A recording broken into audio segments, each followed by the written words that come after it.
আপনি নিজেও বলছিলেন যে হেফাজতকে ব্যবহার করা হয়েছে, ব্যবহার কারা করেছে? আমরা তিনটে সংগঠনের কথা শুনি, যে জামাত, হেফাজতে জামাতও বলা হয়েছে, জামাত তাদেরকে ব্যবহার করেছে কিনা, বিএনপি তাদেরকে ব্যবহার করেছে কিনা, কেউ কেউ আবার বলেন যে সরকারের সঙ্গে তারা এক ধরনের আন্ডারস্ট্যান্ডিং ছিল, সেই আন্ডারস্ট্যান্ডিংটা শেষ পর্যন্ত হয়তো টেকেনি। তো আমাদের এই রাজনৈতিক ব্যবহারের কথা বলছেন, যে আমি তো ম্যাডামের সাথে সম্পূর্ণ একমত যে রানারা তো শুধু আওয়ামী লীগের সৃষ্টি তা না, এটা যুগে যুগে রানারা থাকে এবং রানাদের হাত ধরেই আপনি মিছিলের লোককে খুঁজতে হয়, রানাদের হাত ধরেই আপনি সম্পত্তি দখল করতে হয়, রানাদের হাত ধরেই মন্ত্রী এমপি হতে হয়, রাজতিলক মাথায় নিতে হয়।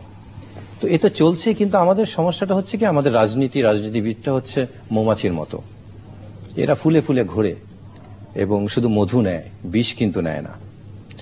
কিন্তু তারা নিজেদের মধ্যে প্রচন্ড বিষ রাখে, আর যখন প্রতিপক্ষকে আক্রমণ করতে আসে তখন সেই বিষ দিয়ে তারা প্রতিপক্ষকে হুল ফুটিয়ে ঘায়েল করে। এই হচ্ছে আমাদের রাজনীতি। যখন আপনি যাকে ব্যবহার করলেন, মধুর কথা বললেন, যখন আপনি বিরোধী দলে গেলেন, আপনি ওই কাজই করবেন, জ্বালাও পোড়াল হরতাল। আজকে পাকিস্তানের নিউজ রেজাল্ট শুনছিলাম, মুস্কান হোসেন নামের এক সাংবাদিক লাইভ ইন্টারপ্রিটেশন দিচ্ছিল যে পাকিস্তানে আপনার মুসলিম লীগ কেন এই অবস্থায় আসলো, ল্যান্ডস্লাইড ভিক্টরি কেন নিল। অন্যতম একটা কারণ বলছে যে সেখানে বিদ্যুৎ নেই, পানি নাই, গ্যাস নেই, আমেরিকান ড্রোন হামলা, মানুষ একেবারেই পিঠ দেয়ালে ঠেকে গেছে, বিচার ব্যবস্থা বলতে কোনো জিনিস নেই, যেটা আমাদের দেশে হচ্ছে, এবং বিরোধী দলের উপর এইরকম লাগামহীন অত্যাচার। এবং সেখানে একটা কথা খুব ভালো লেগেছে যে মানুষ কেন, ইয়াং জেনারেশন বিশেষ করে এবং নারীরা কেন সামনে ভোটে চলে আসলো, যে তারা বলছে যে বিরোধী দল হিসাবে মুসলিম লীগ হরতাল করেনি, মানুষকে কষ্ট দেয়নি। তো এটা আমার কাছে খুব ভালো লেগেছে। আমাদের বিরোধী দলের আজকের সমাবেশে আমি এটা অনুরোধ করব যে মানুষকে কষ্ট দিয়ে রাজনীতি পরিত্যাগ করতে হবে সবাইকেই। আওয়ামী লীগ করেছে দেখে কেয়ারটেকার আদায় করেছে, এই পন্থায় আমরাও করব কিংবা অন্যরাও করবে, এর থেকে বের হয়ে আসতে আমাদের। কারণ রাষ্ট্রটা তো আমাদের সাধারণ মানুষের, রাজনীতিবিদের না, তারা তো আমাদের একটা অংশ হয়ে কাজ করছেন। এবং দেখেন আমাদের এই সমাজটা, আমরা নিজেরাও কিন্তু গোল্ড ফিশের মতো, যে অ্যাকোরিয়ামের গোল্ডফিশ হয় কি, অ্যাকোরিয়ামের এক প্রান্ত থেকে আরেক প্রান্তে যেতে যেতেই পেছনের ঘটনা ভুলে যায়। আমরা কিন্তু রেশমাকে উদ্ধার করার পর রানাকে ভুলে গেছি, যে রানার কি হয়েছে, তার রিমান্ডে কি হয়েছে। বাবুনগরে কি বলছে রিমান্ডে প্রতিদিন কিন্তু আসছে, কিন্তু রানা কোন গডফাদার গডমাদারের নাম বলেছে কিনা এটা কিন্তু আসছে না। রানার বিচার আদৌ হচ্ছে কিনা। আজকে দেখেন গতকালকে 4টা ব্লগারের মধ্যে 2জনের জামিন হয়ে গেছে। সুব্রত অধিকারী, শুভর জামিন হয়েছে, রাসেল পারভেজের জামিন হয়েছে। এই সুব্রত অধিকারীরাই তো মুক্ত থাকার অধিকারী, এই শুভরাই তো এখন শুভ দিন, এই রাসেল পারভেজরাই তো রাজনীতির ভাজে ভাজে পার পেয়ে যাচ্ছে। আজকে যদি হেফাজতের কথাই বলেন না, তাদের কথা তো সঠিক হয়েছে, যে আমার নবীর অপমান করবে তার জন্য আমি কোনো কথা বলতে পারবো না, বললে আমি রাজাকার। এবং সৈয়দ আশরাফ তো বলেছে রাজাকার, তাহলে রাজাকার হলে কোটি কোটি আলেম ওলামা মসজিদের ইমামরা কি রাজাকার? এই যে গণহারে, এবং সবচেয়ে বড় কথা সেই রাত্রে এই হতো না, গুজবগুলো হতো না। জিল্লুর ভাই, গুজবটা হয়েছে কেন? আপনি দুটা টিভি চ্যানেল যেটাকে ধরে নেওয়া হয় যে সরকারের বিরুদ্ধে, সেটাকে আপনি ভাঙচুর করে বন্ধ করে দিলেন, এবং কাউকে এটা শিক্ষা দিল অন্য চ্যানেলকে, যাতে তোমরা বেশি কিছু না বলতে পারো। এর আগে আমার দেশকে আপনি বন্ধ করেছেন, মানুষের সন্দেহ হবে না কেন? অন্ধকারে করেছেন। এবং যেভাবে এই যে উনি বলেছেন, হ্যাঁ হতে পারে হাইতির, আমাদের দেশে তো সব রাজনীতিবিদরা এই কাজটা করে, গিলাপ পরিবর্তন করেছে, চাঁদে দেখা গিয়েছে, সবই তো আমাদের রাজনীতিতে এই সুবিধাগুলো তো নিচ্ছে। কেন আপনারা এই সুবিধাটা করে দিচ্ছেন? সম্পাদক তার পত্রিকায় কি এটা করা উচিত হয়েছে? তার আমি তো অবশ্যই সাধারণ মানুষকে উস্কে দেয়, কারোই করা উচিত আমাদের দেশে যে, কিন্তু এটা উচিত না প্রধানমন্ত্রীর মতো সে নিজে জ্বলছে যে এই রানা আমার রানা না, যেখানে একটা কোলের বাচ্চা পর্যন্ত জানে এই রানা কার রানা। এই যে এইভাবে যে আমরা রাজনীতিকে মানুষের, জনমানুষের আকাঙ্ক্ষা এবং বাস্তবতার বাইরে নিয়ে এসেছি, এটা কিন্তু একটা ভয়ঙ্কর বিষয়। এবং যে পদ্ধতিটা আমি তার পরদিন একটা কলামে বলেছিলাম, যে সমস্ত কিছু পাকিস্তানিরা যে বিষয়টা করেছিল, 52-র আমাদের ভাষা আন্দোলনকে তারা মনে করেছিল এটা আইন শৃঙ্খলার বিষয়, 71-এর আমাদের স্বাধিকার আন্দোলনকেও তারা কিন্তু মনে করেছে ল অ্যান্ড অর্ডার সিচুয়েশনের বিষয়। তারা বোঝেইনি যে এটা কেন করছে, বাঙালিরা কেন করছে। এখনো কিন্তু এই শাসক গোষ্ঠী আওয়ামী লীগ কিন্তু বুঝতে পারছে না যে এই হুজুররা আলেমরা কেন এই আন্দোলনটা করছে। এটাকে এখনো আমরা কিন্তু আইন শৃঙ্খলার অবস্থায় মনে করছি এবং এটাকে শক্তি দিয়ে প্রয়োগ করার চিন্তা করে, যেটা ঘটেছে গণহত্যা বলেন আর যেটাই বলেন। আজকে দেখেন গুয়েতামালার প্রেসিডেন্ট, সাবেক প্রেসিডেন্ট মন্টোর 80 বছরে কারাদণ্ড হয়েছে গণহত্যার জন্য। তো আপনি 25শে ফেব্রুয়ারিতে পিলখানায় যা ঘটলো, শাপলাতে যেটা ঘটলো, আপনি সোশ্যাল মিডিয়ার কথা বলেছেন, প্রত্যেকটা জায়গায় তারা এখন কোথাও যাওয়ার তো জায়গা নেই।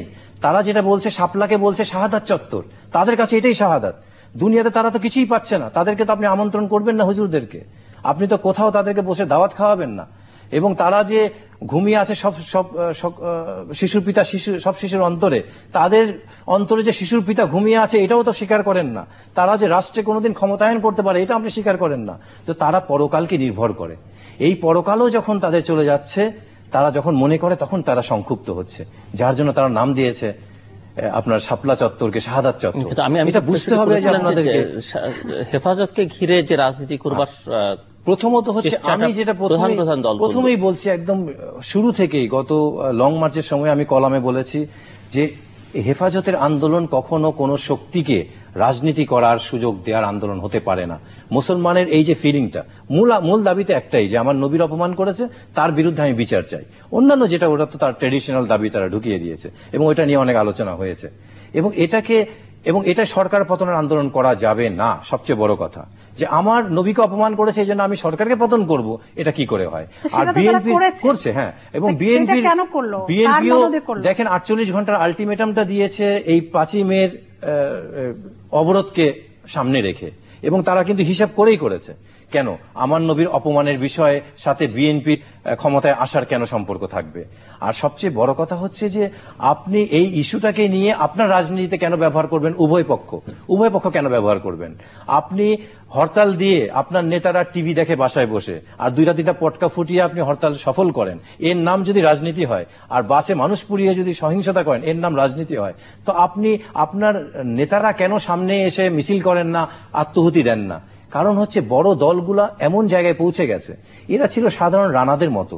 প্রত্যেকটা দুটো দলেই মন্ত্রী এমপি যারা হয়েছে, বড় নেতা হয়েছে, প্রত্যেকের গাড়ি বাড়ির মালিক হয়ে গেছে। হঠাৎ করে 100-200 টাকার তারা এরকম মানুষের কাছ থেকে চাঁদা নিত, জীবন পরিচালনা করতো। তারা হয়ে গেছে 1000 কোটি টাকার মালিক, গাড়ি বাড়ির মালিক, ফ্যাক্টরির মালিক। তাদের জীবন অনেক মূল্যবান হয়ে গেছে। জামাতের সঙ্গে কোনো সম্পর্ক যেটি বলা হয়ে থাকে, বিশেষ করে রুলিং পার্টি যেটি বলছে যে এরা আসলে হেফাজতে জামাত না, জামাতের সম্পর্কটা হচ্ছে কি, দেখেন আদর্শের দিক থেকে কিন্তু মিল রয়ে গেছে।